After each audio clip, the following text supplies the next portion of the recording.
Hello and welcome. You're watching In Your Interest. I am Shweta Kothari. Our top story this evening, 2 days after the Union Public Service Commission UPSC issued advertisements for lateral recruitment into government services for 45 posts of Joint Secretary, Director and Deputy Secretary levels. Government moved to cancel these planned recruitments, citing lack of quotas for scheduled caste and tribes. Later in the day, the UPSC issued a notification cancelling the recruitments as advertised, citing a request by the Requisitioning Authority or the Government of India. The Minister for Department of Personnel and Training, Dr. Jitendra Singh, wrote to the chairperson of UPSC asking that the advertisements be withdrawn and plans of recruitment cancelled. Government will now be reviewing norms for recruitment from outside the government, keeping equity and social justice in mind. That is, of course, what the government is saying. Now, lateral entry refers to recruiting individuals from outside the traditional government service cadres, such as the Indian Administrative Services, to fill mid and senior level positions in government departments. The process was formally introduced during Prime Minister Modi's administration, with the first set of vacancies announced back in 2018. A significant departure from the conventional practice where senior bureaucrats and bureaucratic roles were predominantly occupied by career civil servants. Now, lateral entry and entrants are typically hired on contracts lasting 3 to 5 years, with extensions possible based on performance and government needs. The latest advertisement, however, has now been recalled. What are we making of that recall, and what is lateral entry requirement that the government is hoping to bring about? Let's discuss that. Joining us on the show is Subhash Chandra Garg. He is a former Secretary, Ministry of Finance. Mr. Garg, no better person than you to make us understand what is the problem with lateral entry. We know what opposition voices are saying, but in your assessment, the recruitment, the advertisement that came out in its entirety, did you find anything missing there? See, the government undertakes many jobs for which the career civil servants, whether from the IAS and the other services, don't have the right qualifications. For example, if you are handling issues connected with semiconductors promotion in the country, or you're handling the issues relating to hydrogen energy expansion in the country, or in the context of finance ministry, let us say cryptocurrencies and the new derivatives and things like that. So these are the skills which officers don't have the experience by, and therefore the government needs from time to time such qualified, experienced people from the private sector. Secondly, the government also needs a lot of new ideas, even in relatively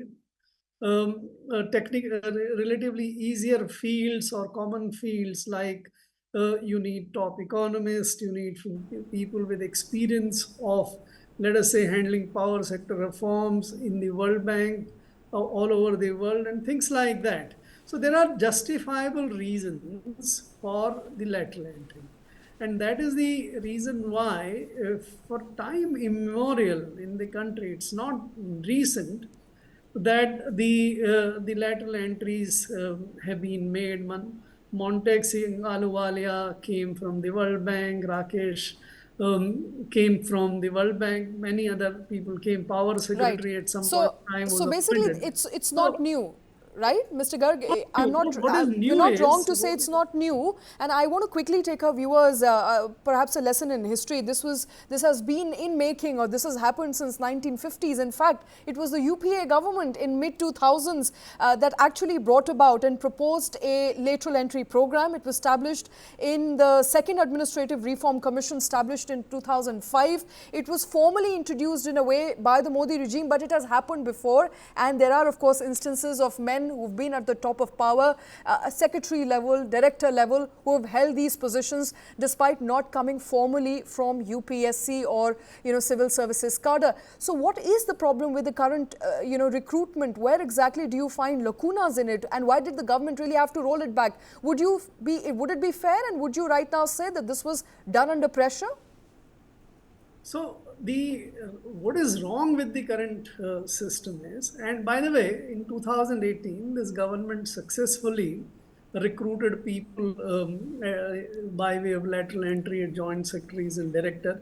I was myself in the Department of Economic Affairs, and we had recruited one person at the joint secretary level. So in 2018, it went through, it happened. But 2024, when the government is trying to do the same thing with only slightly different, at that time the UPSC did not invite the applications, the departments concerned, or the DOPT had invited the applications, though the UPSC was involved in the recruitment process. So that's a cosmetic difference. In essential, there is no difference between 2018 recruitment and 2024 recruitments. So what is different and why the government had to take it back? That number one, the positions which the government is seeking to fill in are many positions which are ordinary people, ordinary posts in the government.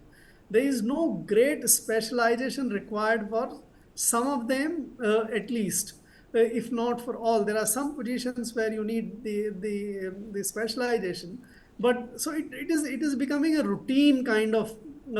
It's a recruitment of the routine positions which are being done.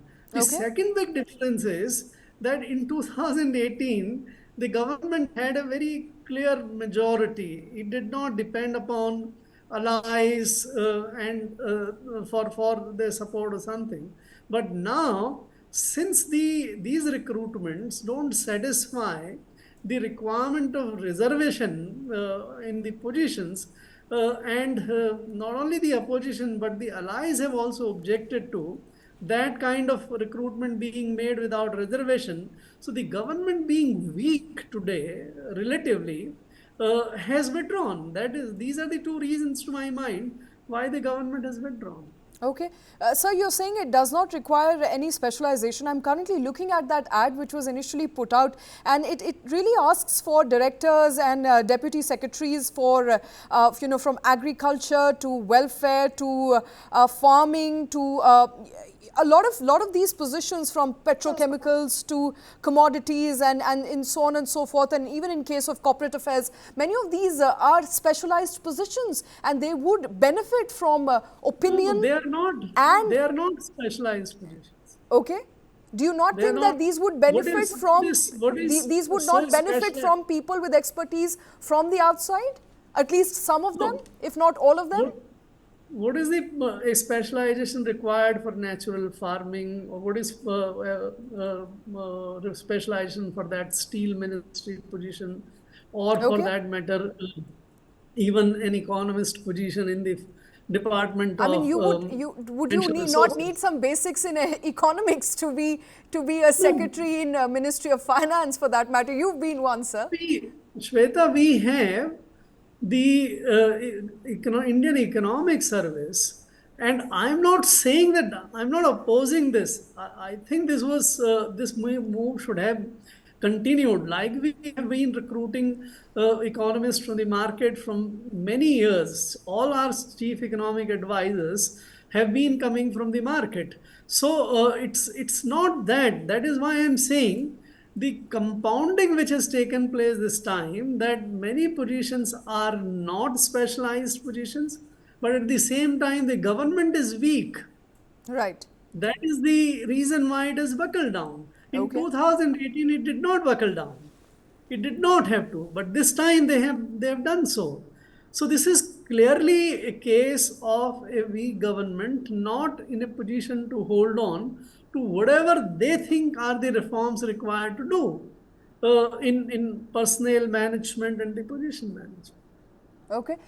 Sir, I was reading about some of these positions which remain vacant for a very long time, Mr. Garg, also because many civil servants shy away from coming on central government deputation. Is that something that has also happened in your assessment? Can these vacancies be internally filled within the services itself without having to really hire somebody from the outside? Of course, all those positions which have been advertised have been and can be filled by the people from the Indian Administrative Service and the other central services. There is not that problem of people not coming for on deputation and things like that. Look at the position, for example, in the Department of Economic Affairs, that investment position which has been advertised, that has been handled by the officers from the Indian Administrative Service, the officers from the Indian Economic Service, and so on and so forth. These are very easily fillable by the existing lot, and in fact, that kind of expertise is not required also. It's not the case that the government doesn't have the qualified people to do it, or the officers are not available. This is to bring a better or some fresh blood from outside. And that is reasonable, that is acceptable, that should be the case. Right.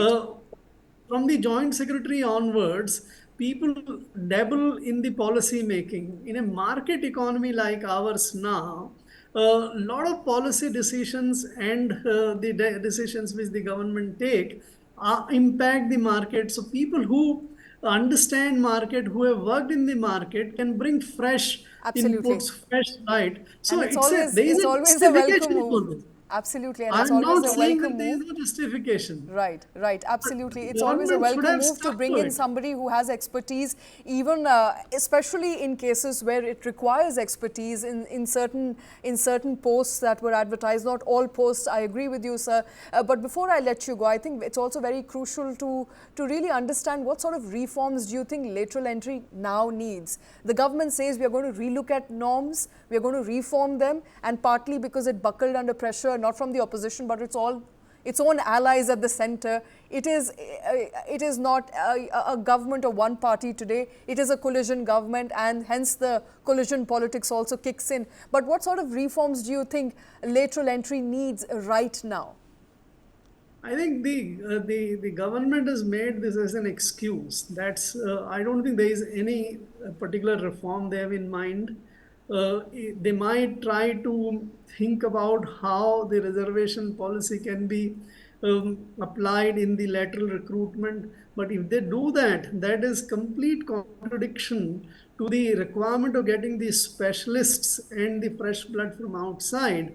That these positions cannot be filled in with the reservations mandate being applied. So my sense is that that we will think about it, we'll bring some reforms, and then we'll come back with what the lateral recruitment would be. That kind of argument is only to give a fig leaf to withdraw this advertisement.